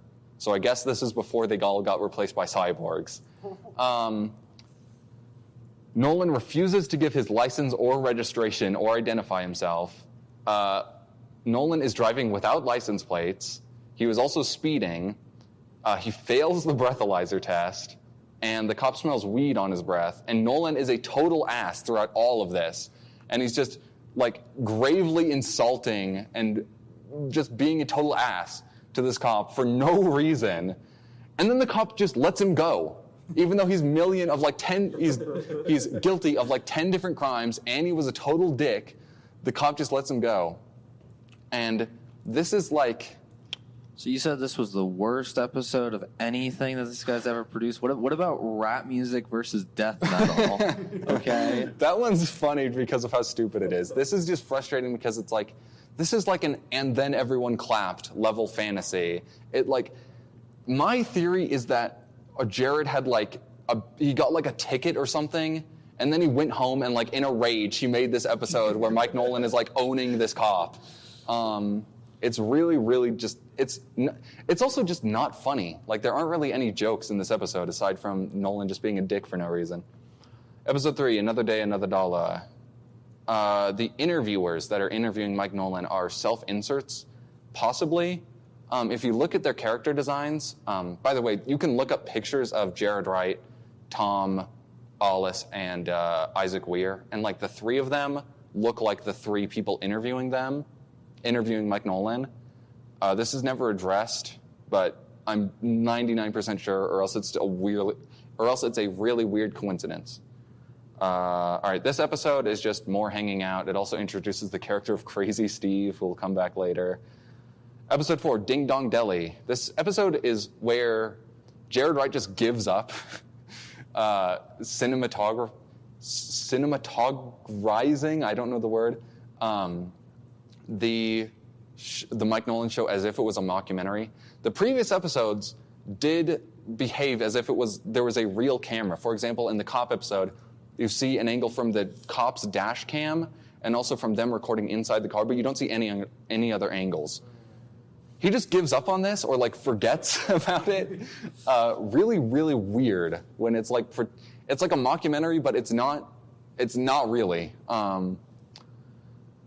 Nolan hangs out at Donnie's shop. Donnie shot Clarence and he regenerated. He suggests they shoot him for fun. Episode 5, Lantana Bush. Nolan and Donnie capture Clarence. They shoot him with a magnum, rifle, bow, shotgun, and a plasma pistol.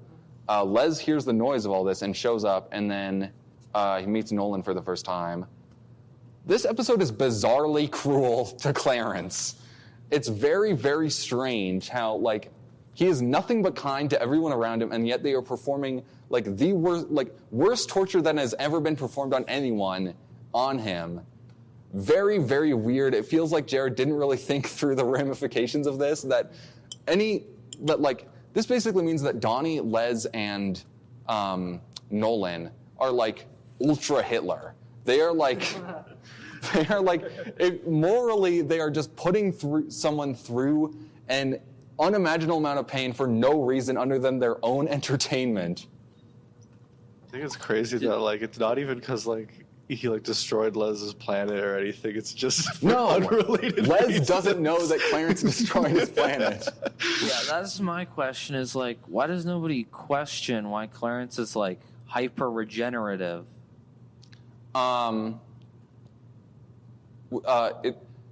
I guess because he was close to the blast that created the Chumas, the same thing that, like, mutated him into, like, a half Chuma gave him regenerative powers. Not clear. Well, yeah, but why does nobody question this at this point in the series? Warning guy has telekinesis, and it's never mentioned again. In conclusion, the Mike Nolan show, I don't really like it. What I love about the Big Les show, among other things, is the bizarre mix between, like, action and comedy and drama. And the Mike Nolan show is pretty much just all comedy. It pretty much just becomes a somewhat more typical stoner comedy, but also with, like, torturing this regenerative guy. So it's not super typical, but, like, it's not as interesting, you know what I mean? It's okay. Season 4, 2017. This is another art style change. Way, way less than the glow-up beginning in Season 3. This was just a little bit of a refinement. Les is way more muscular for some reason. Like, he has massive arms now. Before, he was pretty much just fat. Now he's, like, fat buff, like a power lifter or something. So, yeah, everything is a little bit more clear, and there's better lip sync. But it's not an enormous improvement, but it is better. Okay. All right. Season 4 is where shit, like, picks up. Season 4 is good. It's probably my favorite season. Episode 1, I'm on a skits mission. I forgot to mention skits. It's Australian slang for, like, crazy or badass or whatever. They say it all the time. Every episode, someone says the word skits, pretty much. It opens with long shots of Les wandering the desert. He's wearing these weird clothes. He's wearing, like, a techno gauntlet thing. And he meets this character called Taipan Pete.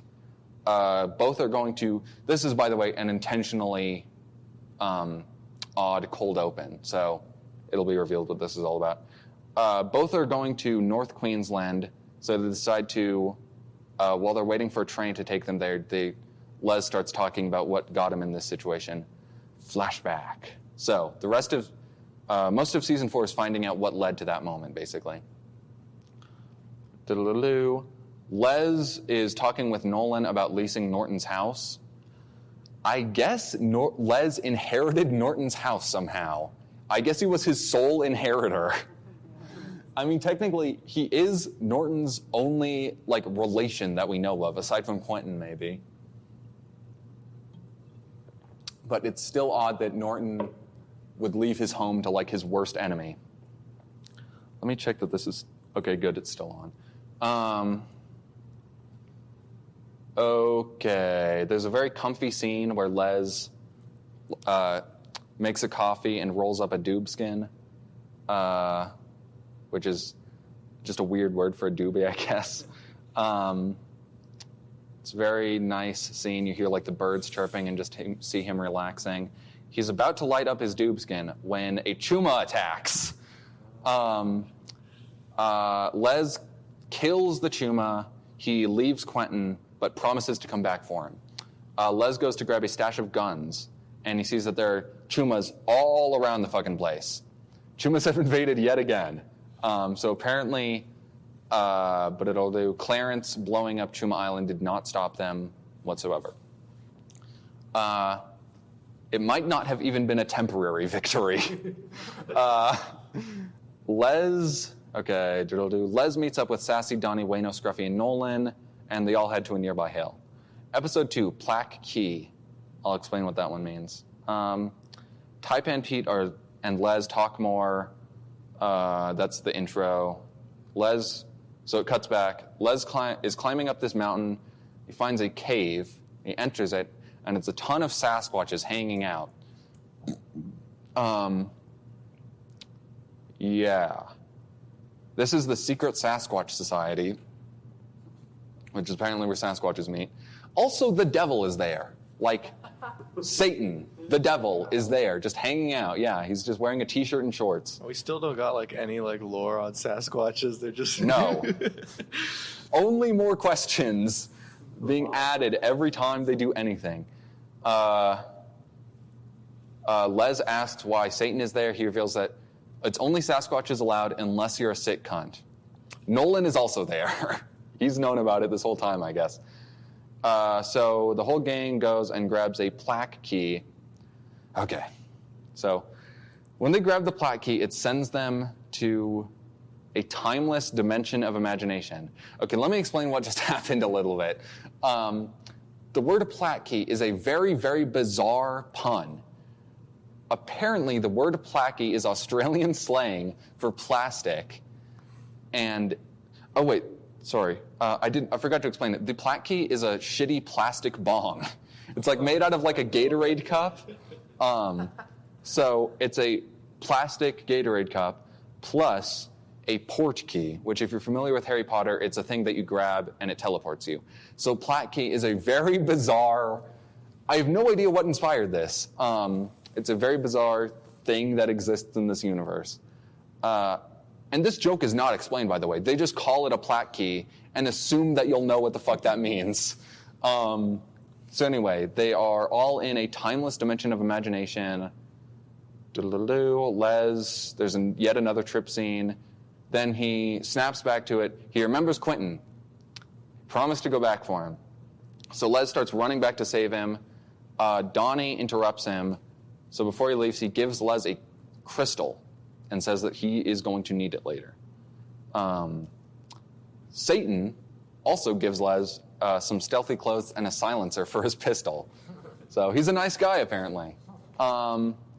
Episode 3, Vinally. It's a stormy night. There's no chumas, but there are some cops out.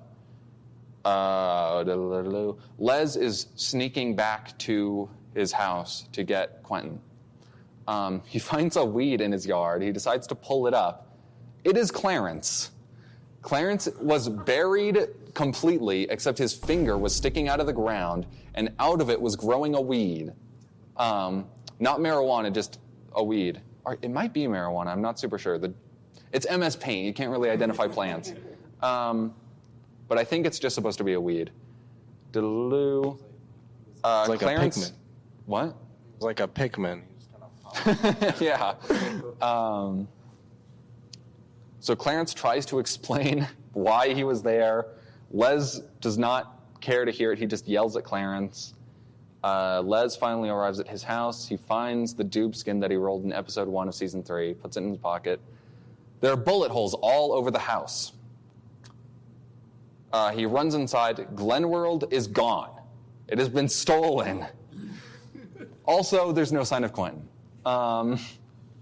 So, yeah, the stakes are high. We've got to rescue Glenworld. Episode 4, Word from the King. Oh, by the way, I'll mention it later. So it's another flash forward scene with Taipan Pete. I don't think we mentioned this because we see Lez's dick. He's For real? yes. How big? Circumcised or uncircumcised? I don't think we see the head, and it's not very clear. Telling me this bro hangs dong and I ain't seen it yet? Okay, so he's taking a piss, and you see him basically tucking his dick back into his pants. And due to the animation style, there's literally like one frame where you see it. It's like 1 or 2 frames, so. yeah. Rewind. That's the most replayed part on YouTube. Okay, so flashback. Les uses this crystal that Donnie gave him, and he just throws it as a distraction. So he could have just used a rock. Donnie could have just given him a rock or anything, but apparently he knew he would need a crystal. The crystal lands near Clarence. The cops find him and just start relentlessly shooting him. Les goes to Norton's house and finds a secret basement, inside of which there's a black and pink spaceship, and there's also a surveillance system that has been recording everyone in Browntown. Les, using Norton's computer, calls King Larinox, and they do a back and forth. It's not super important. King Larinox is like hardly an intimidating villain, honestly. He pretty much just says, "I am going to destroy you." Is just what he says like over and over, basically. Honestly, kind of a weak part of this is just King Larinox is a very basic villain. Okay, so he hangs up on him. Les finds the techno gauntlet that we saw earlier. It is called a Fori, because you wear it on your forearm, aka a Kingdom Come Shot. It is a laser weapon. It shoots out these like explosive beam things. This may just be the best built-up joke I've ever seen. That's why he named it Kingdom Come. Yeah, just so you could call it a Kingdom Come Shot. So Les he shoots one beam out of this thing. It blows up the cops. He gets in one of Norton's spaceships. I think it's the pink one. He gets fired at, but the spaceship's bulletproof. Donnie calls and says that King Larinox is in North Queensland. And that is the end of that episode. The next episode is Chuma Island 3 Denouement, which is the series finale of the Big Les Show. This was hyped up a lot. There were like multiple trailers for it leading up to its release. It's the longest one. This is also I mentioned before that Jared dreamed of having the Big Les Show on the big screen. Chuma Island 3 had a limited run of test screenings. Or sorry, not test screenings, just the regular kind of screening in a few places. Nowhere in America, unfortunately, or else I totally would have gone. But it wasn't quite worth me getting a passport to Australia and heading there. So, holy fuck, I have a lot of notes on this one. You mentioned it earlier, but like, is the Big Les Show like a big deal in Australia? Because I don't know, I feel like it's kind of a little bit more unheard of here. Yeah, it's definitely more unheard of here. But if you're below 30, I would say in Australia, you probably know what it is. I would say. I mean, any Australians in the comments, you can feel free to chime in. But yeah, I don't really know. Big Les Show, I believe, has a bit more than 1 million subscribers right now. I'll put the exact number up on screen somewhere. But yeah, in America, not really. In Australia, maybe. Okay. Chuma Island 3 is the big one. Do we have any questions before that? Okay. So. All right. Oh boy, okay.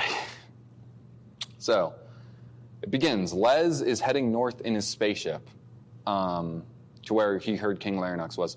We briefly see a map that shows his route across Australia, and we see that it began in the very eastern tip of Australia and is going north to North Queensland.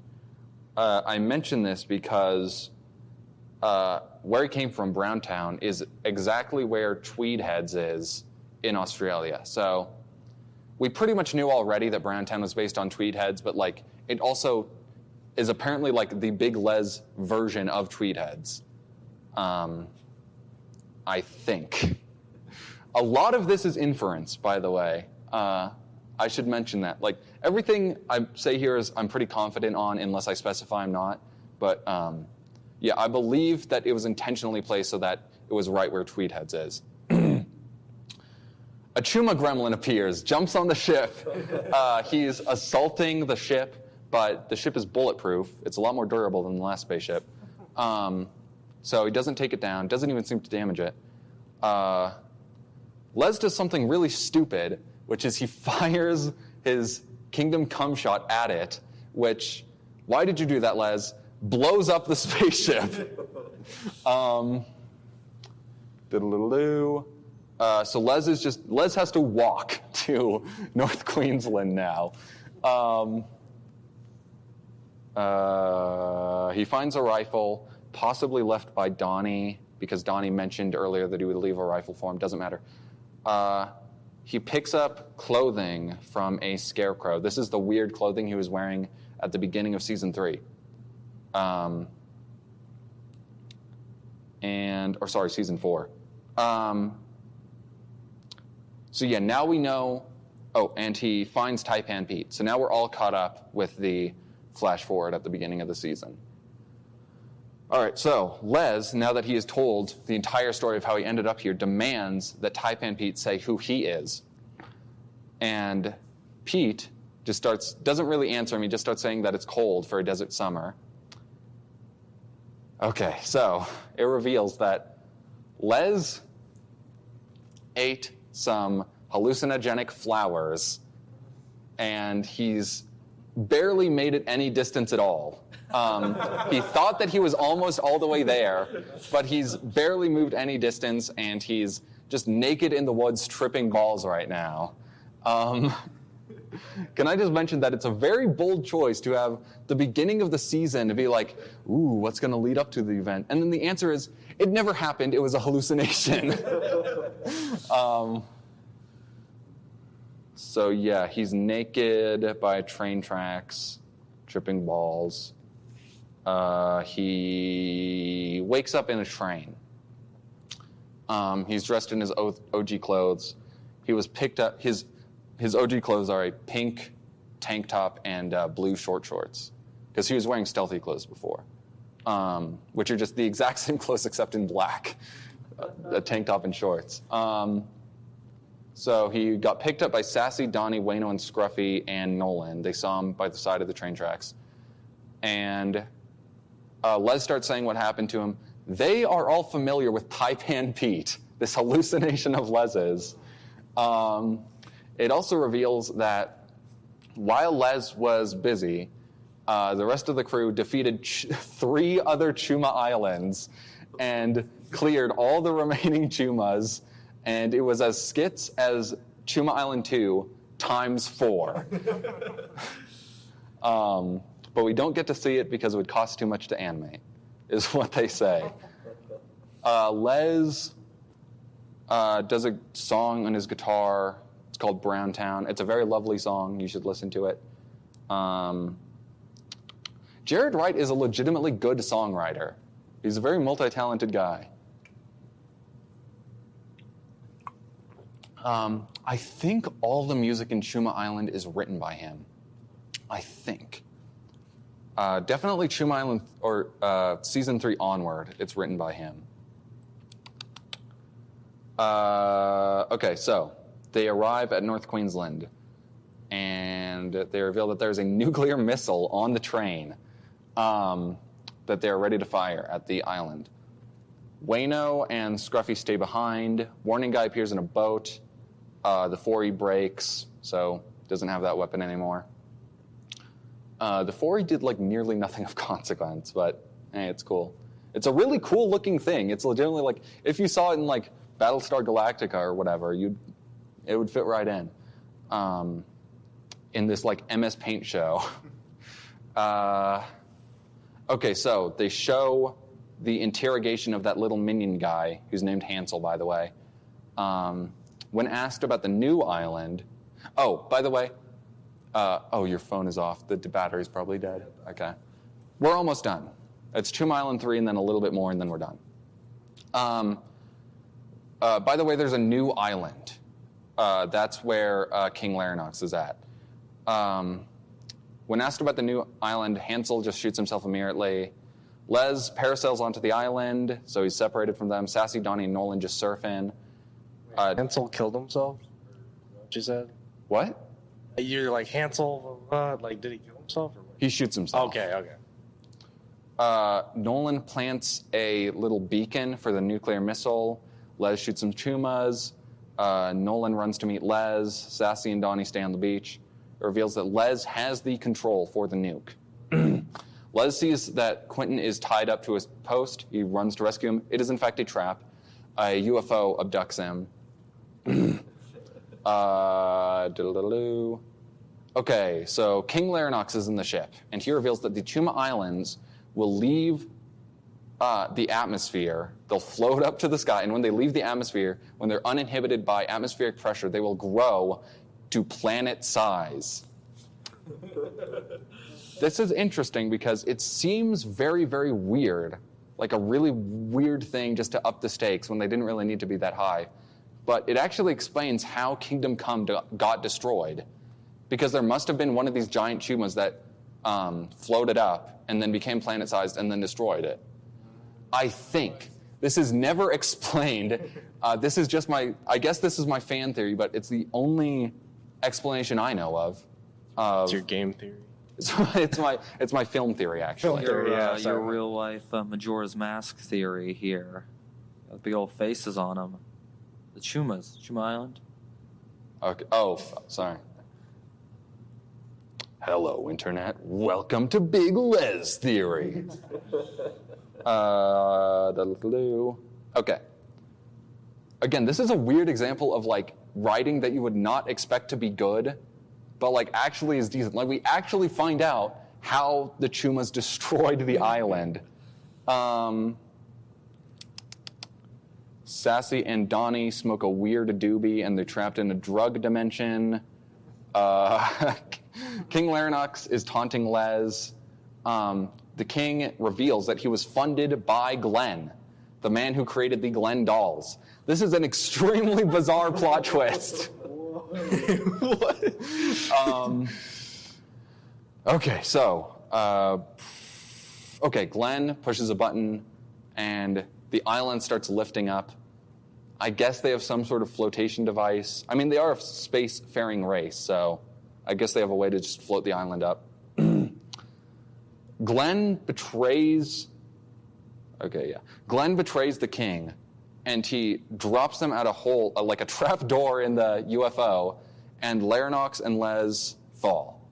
I have a lot to say about this. Okay, first of all, we never see Glenn again. He is an antagonist of the Big Les Show on the same level as King Larinox. He was a co-conspirator of King Larinox and apparently funded the whole operation. We have no idea what happened to him. He just gets away. We have no idea why he even wanted to make a planet-sized Chuma in the first place. We do not know. Another thing about him is he is possibly the 6th Kingdom Comeian. Like if you look up on the Big Les Show wiki, which does exist, he is listed as a Kingdom Comeian. I don't buy this. The evidence for this is that in the flashback where Dr. C became Clarence, there's a character that appears for like 2 seconds that looks a hell of a lot like Glenn. But he has an earring. Glenn does not have an earring. So, Okay, so here's the thing. This would if he is the Sixth Kingdom coming, it would explain the whole thing about sabotage, because maybe Glenn sabotaged it. Maybe there's still not really any evidence for it, but maybe. Personally, I don't really buy this. I prefer to think of Sergio as the Sixth Kingdom coming in. But yeah, I think I just don't like how weird Glenn is. He comes out of nowhere and then leaves and is never seen again. There's one more thing I wanted to say about it, I think, but I forget. Yeah, pretty much the only evidence for Glenn being a Kingdom coming in is that there's a person that looks a hell of a lot like him in that flashback. There's not really any other evidence. Jared Wright has never commented on this as far as I know. I would love to know who he intended the Sixth Kingdom coming in as, but we do not know. This is another debate amongst the fan base for this. Is it Glenn? Is Glenn a Kingdom coming in, or is Sergio, or are there 7? Okay, so Les and King Larinox fall out of the ship. Les blacks out. He sees a vision of Pite and Pete again. Pete tells him that he must stop Larinox, and he must die doing it. So the reason is that if King Larinox were to die and Les survives, then that would make Les the heir to Kingdom Come. If he becomes king of Kingdom Come, he will be such a skits king that millions will die. There will be some sort of unspecified catastrophe that will be just incredibly horrible, so Les he has to die. Apparently he has no self-control. If he becomes the king, he's going to be 2 skits. Les says that Pete is an alternate Les where he becomes king. Pete says yes, but then reveals no. He says that the takeaway line is, "We knew each other once. I just grew up." Walls in here are making scary noises. Pite and Pete is here. Okay. The consensus among the fans of what the hell Pite and Pete is, and the theory that I happen to agree with, is that Pite and Pete is probably a representation of Jared Wright. Which the explanation for is behind the scenes he has said that he wants to tell more stories, and he started to sort of feel a bit held back by the Big Les Show, and he wanted to move on. And the Big Les Show is such a part of him, like it's so tied into where he was at this specific point in his life that this line, "We knew each other once, I just grew up," makes a lot of sense if he is supposed to be a representation of Jared Wright. He's also possibly a future version of Quentin, maybe, but he's probably Jared Wright. Pite and Pete says that Les's entire lifespan will be focused into one moment. And then his vision ends, and Les is just completely fucked. Apparently he did not fall well, and he's just destroyed. He's mutilated. But Larinox is fine. I guess he's more durable. Durability, I think that's the word I was thinking of. Super resistance. Sorry, yeah, King Larinox has like uber resistance. Les only has super resistance. Okay, so if you're wondering what your entire lifespan being focused into one moment means, it means you go Super Saiyan. So Les goes Super Saiyan. He's bald, but he grows hair, and he becomes really muscular. And he also loses his shirt for some reason. And Les and Larinox fight. This is a legitimately good fight scene. It's hard to describe these things, but you can feel that it is the culmination of, like, all of the Big Les Show has been leading up to this moment, basically. Like, this is the series finale of the Big Les Show, and this is what Big Les is going out on. And it's really fucking skits. So while Les and Larenox are fighting, Nolan comes and rescues Quentin and runs away with him. Morning Guy is busy fighting a Kraken. A weird running theme is that Morning Guy never does anything of consequence, really, despite him being a telekinetic Kingdom Coming in. Like, he transported the people to Chuma Island 3 in a boat, but, like, realistically, anyone could have done that. He doesn't really do much. It's very odd. The writing on... One of the things I like about the Big Les Show is that it is completely unpredictable. Like, you would think that Morning Guy would be important. He is not. Okay. Morning Guy is busy. Oh, wow, I actually wrote Morning Guy in my notes by accident instead of Warning Guy. Maybe his name is Morning Guy. Maybe I've just been mishearing it this entire time. So Nolan and Quentin run away. They leave Les to fight Larenox. Les presses the button on his controller, fires the nuke. Les impales Larenox. With his dying breath, Larenox shoots Les with his gooch gun. I have a lot to say about this moment. On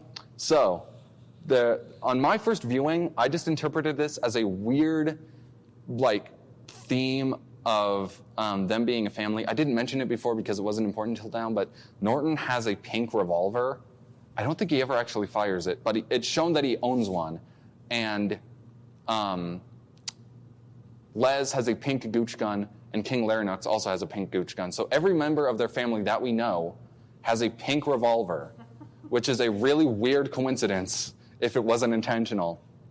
But I think what this was really intended as was karma, because repeatedly it was said that it was heavily implied that killing Norton was a bad idea. Basically. So, King Larenox killing Les in the same way that Les killed Norton is a really cool way of interpreting karma. So, I really like it. Normally, I don't really like fate in these kind of stories, but like, he could have done anything. It's just a nice little detail that Les was killed in the same way that he killed Norton. And it was explicitly said that what he puts out will come back to you. It just turned out to be much more literal than you would expect. Nolan and Quentin parachute off the island. Les is still alive, barely. He finds that he still has the doob skin from episode 1 of season 3 in his pocket. He lights it up, takes a puff as the nuke hits. There's a really cool drawing of the nuke flying towards the island as it's floating up to space. His life flashes before his eyes, and it fades to white. And we cut to Sassy and Donnie are still trapped in the drug dimension. They've been just waiting in this weird hallway with a door, waiting for it to open. It finally opens. Sassy and Donnie go through it, and they end up in different dimensions. They travel to different dimensions. Sassy ends up in the real world. Like, he is a person in a Sasquatch costume. Well, I mean, he's sassy, but you know what I mean. Actually being filmed, live action. So Sassy goes to Les's house. He finds a note from Les with a joint taped to it, and it says, "Smoke this and you will be found." Nice reincorporation. Sassy and Donnie, so he smokes it. Sassy and Donnie wake up. They have been gone for a year, trapped in this drug dimension. Okay, so this is like the sort of epilogue of Chuma Island 3 and Big Les Show as a whole. Warning Guy hasn't been heard from since Chuma Island 3. Clarence is fine. Donnie yells at Clarence some more. Clarence yells back finally, and Donnie's like, "Oh, I met you, finally earned my respect." This moment is really gross because it's framing his abuse as something constructive when it's really not at all. Okay, a Chuma comes out of the water.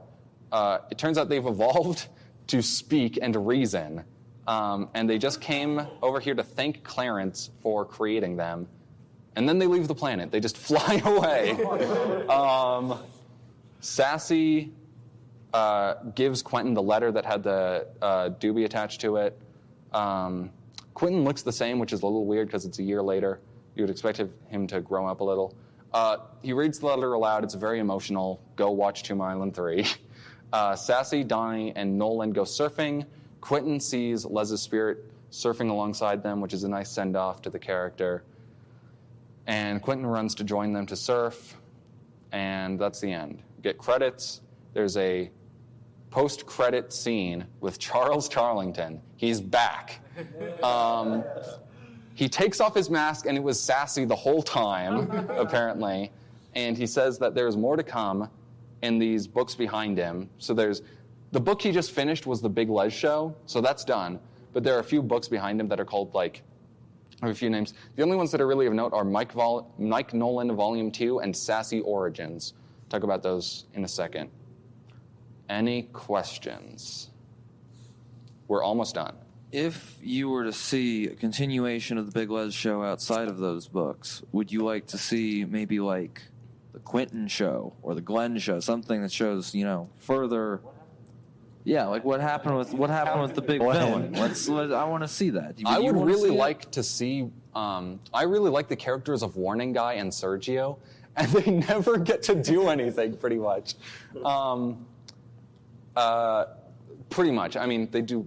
Warning Guy does one important thing, pretty much. So I guess them fighting Glenn would be pretty awesome. But yeah, Sassy Origins, that sounds pretty interesting. Wink, wink to the audience. Has Jared produced much other than the Big Les Show? No. Oh. We've gone through pretty much everything so far. Okay, any more questions? All right. Next, we have Mike Nolan's Long Weekend. This is basically the sequel to the Mike Nolan Show. I'm going to get through this pretty quick. This takes place 1.5 years after Tomb Island 3. It's basically Mike Nolan Show 2, which is notable because one of the books in the background was Mike Nolan Volume 2. So, when he was drawing that background, he almost certainly knew that he was going to make Mike Nolan's Long Weekend next. It's not shot as a mockumentary at all, so he's just completely given up on that. Episode 1, Kicking the Footy, more hanging out, more Clarence abuse, not notable, I mean. Episode 2, On the Tinny, Fishing with Crazy Steve, enough said. Episode 3, The Pub, Mike Nolan Mike Nolan has always been wearing a high vis, and it reveals that he wears this so that he won't be judged, because by his logic, if you see a person in the pub wearing a high vis shirt, you think oh, mate, they've been working all day. They deserve to have that pint. But if you see a guy in just a Mickey Mouse t-shirt or whatever, you're like, that guy's been relaxing. Fuck him. So he just always wears a high-vis shirt. Nolan and Crazy Steve see some crazy lights in the sky. End of the episode. Episode 4, Quarter Pipe. This is just skating with Nolan, Sassy, Donnie, and Clarence. Notably, we've not seen Quentin yet. So episode 5, we see Quentin for the first time in this time skip. He actually looks older. He looks like a teenager now. We don't know how old Quentin is. It's kind of weird. This character, Nigel, wants to buy Norton's house to make a pub there. Nolan tells Quentin that he's a good guy. Okay, good, it's still on. That he's a good guy and that he enables things like the Sasquatch to live in Browntown. We have no idea what this means. It's a big question. Nigel also seems connected to the mysterious lights that they saw last episode because he says, the episode before last, because they're like, oh, we saw crazy lights in the sky, and he's like, nah, there's nothing to worry about, which is, of course, incredibly suspicious. Sassy says something very, very weird. He breaks the fourth wall and says that Nigel will be the protagonist of the next series. Very odd. He's also a really weird character. He was apparently inspired by some farmer dude that Jared met. And this also seems confirmed in an interview because there's a... you know what? I'll talk about that in a second. Okay, so the end of the episode is Nolan walks away from everyone else, and he goes to this memorial to Big Lez, and he talks to it and sort of gives him the run-on. Or sorry, gives him a catch-up, not a run-on. It's a pretty sweet scene. And you see on his engraving, it says Big Lez, 1599 to 2019. Very long time to live, and seems kind of weird until you realize that he was 420 years old when he died. Okay, POST-LEZ. It's like, we're almost done. Okay. The making of the Big Lez Show. This was made in 2020. It's Jared Wright just wandering around the wilderness and talking about everything, how he made the Big Lez Show, basically. This was an incredibly useful video for the making of this video, this lecture. I've sort of interwoven all the notable things that he said with where it's relevant. But yeah, he climbs trees for writer's block. It's really interesting to watch this to see how an artist reflects in their art, because the Big Lez Show is an enormous example of that. Like, in Shuma Island 3, he was really into psychedelics, so that's where there was the longest and most involved trip scene, and it's also where it became a little bit more serious because he was not having a good time. So yeah, that's an interesting part. On Location with Clarence Claymore. This is made in 2021. This is a really weird video. It's a fake behind-the-scenes video of like the making of the Big Lez Show. What I mean, it's an animated video of the characters, but they're like the actors portraying the characters. Very hard to explain. Clarence is the director of it, which is a little bit odd. And Sassy is not even an actor. He just wandered onto set. This video is probably not canon, by the way. That'd be really weird if it was like a show within the show. Okay, Your Mate Tom podcast. This is another YouTube channel it's a spirituality and drugs podcast, basically, and vlog, I guess, also. So he appeared on his first podcast on Your Mate Tom in 2018. They talked about synchronicity, how shoes block electric signals from Earth. Jared ignored his last 2 years of school. Things Jared saw in the sky. Your soul is a fragment. Not sure what that means. And they also talk about numerology. It's a bunch of hokey. If you're a spiritual person, you might like this. I'm not really too into it. I just kind of skim through to see if he says anything interesting about the Big Lez Show. I think it's so interesting that he talks about the shoes thing, because that's from my perspective a pretty niche topic of like there's healing energies coming off the earth and they put rubber in your shoes to block it off from you. Yes, he said that. That's what he said. Very weird. I'm not really a fan of this, but he appears on the Your Mate Tom podcast a few times. Okay. So coincidentally, a month before now, Jared releases his first video he's made in nearly a year, and it's a trailer for Sassy the Sasquatch. It was released in May 23rd, 2022. It's basically just a bunch of shots of Sassy wandering around, but you also see him interacting with like dinosaurs and stuff. But there's no dialogue during the trailer, so we really have no idea what it's about. Other than Sassy seems to be alone. Like, we don't really see any characters beside him. This is notable because one of the books in the background was Sassy Origins. That might be what we're getting, which would make sense if we were to get that, because there was all this like buildup of, how mysterious Sasquatches are, and then really no resolution or answers. So this might provide some of those answers, maybe. We don't know when it's coming out. It just says coming soon. It's been worked on since last year, apparently. Or sorry, it's been, whatever. It's been worked on for a long time, apparently. I believe it's a movie. I don't think it's a new series, just because Jared in one of the Your Mate Tom podcasts mentioned something about him making like, he talks about it a little bit, like avoiding spoilers, but Just from the way he talks about it, it sounds like it's one big thing, not like a series. So, and now we are all caught up. If you want more updates on Jared, you should subscribe to his YouTube channel, support him on Patreon, watch the Your Mate Tom podcast if you're not bored by it, I guess. Yeah, and that is it. Any questions? I believe I have touched on everything that I wanted to. I want to see what happens to Glenn. We all do. That wasn't a question. I'm allowed statements. Okay. So, I'd like to thank my wonderful gallery here, my peanut gallery. This is a face reveal, I guess. Hey, you can see my face. It's like minuscule on screen probably, but this is what I look like. This video was very, very impromptu. We had like an hour to prepare. I was going to have a board. By the way, this format is a total ripoff of the PCP lecture format. I'm admitting it. And also the guys from the PCP said you're allowed to steal their format, so it's cool. I was going to have a board like they do. I didn't have time to prepare it. I'm recording on a phone. We had a camera. It ran out of storage space.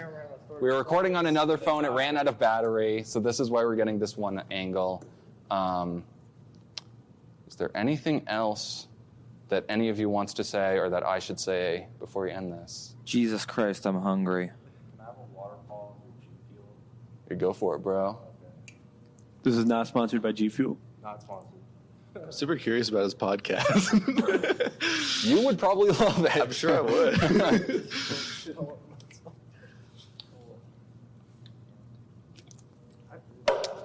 And break.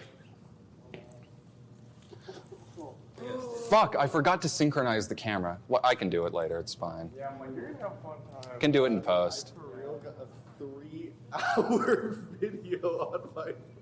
Yeah. You got a green screen right behind you. Yeah, this green screen.